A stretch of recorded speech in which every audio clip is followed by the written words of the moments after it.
Hi, thank you for the questions you sent in. This is our Q&A, our Q&A segment, I guess, for lack of a better word at the moment. And if this is the first one you're tuning into, I always preface with this remark that I'm going to give an answer,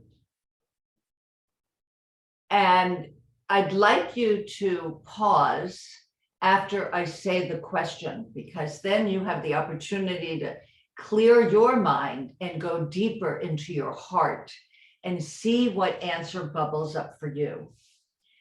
To go deeper, I mean beyond your personal thinking, beyond how you've learned to think from teachers in the past, your parents, your upbringing, books you've read, experiences you've had that you've made something out of, that you've interpreted a certain way through your brain, your personal ideas of things. Okay, so here's the question. It's a great one.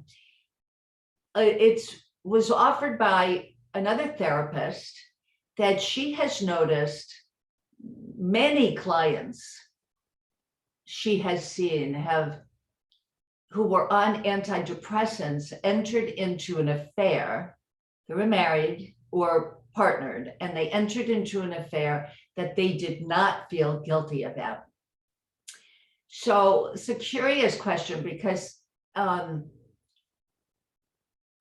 deal with a lot of couples, and I've had people who have had affairs. There's a story in the book, actually, The Secret of Love, Unlock the Mystery, Unleash the Magic, that book that I co-authored with Christine Heath. There's a story about an affair. And the person having the affair read one of Cindy Banks' books. I think it was Second Chance, his first book, First of Sex, and trotted off to the opposite coast where she said she was on business trips having this affair. And she read this book that her husband slipped into her suitcase. She came back and she told her husband that she was done with the affair, and they're back in a relationship. And that was years ago, and they're still in a really great place. So my answer is, wow, I know that a side effect of an antidepressant, most antidepressants, is a decrease in libido, decrease in sexual drive. So is the antidepressant depressing their sad thoughts, and then they kind of get rejuvenated, and they love the idea that someone is paying attention to them? And do they want to seek revenge on their partner? Do they want to show their partner that they're attractive to someone else? I mean, it's curious. I have to Google to find out if this is common. I've not run across it. Or maybe people are telling me that their affair began with taking antidepressants. I don't know.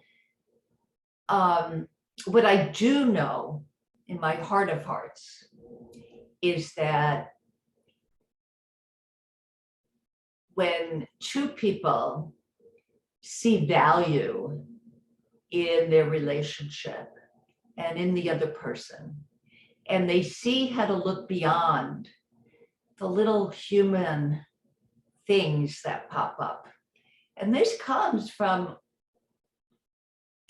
the way I see it, honestly, it can only come from a deeper understanding of our spiritual nature. And that's why we wrote a book with a lot of examples, and all beginning with a quote by the late Sydney Banks. So I always recommend to check out sidbanks.com or watch YouTubes of Citibanks. There are a little longer segments on sidbanks.com. They're just 10-minute segments that, I kind of like the 10-minute approach because then you can just reflect and get quiet. And Sid would always say not to listen to his words because you want to listen to what bubbles up for you from an insight. And I'll end this with one thing that I loved reading this article years ago. The title of the article was, "The best thing I did for my marriage was to have an affair." So you think that caught my eye as a marriage and family therapist? Absolutely. And what I found in the article was that the affair he had was with his partner. So he noticed that he was fantasizing about someone he was attracted to in the office. He wasn't getting along really well with his wife.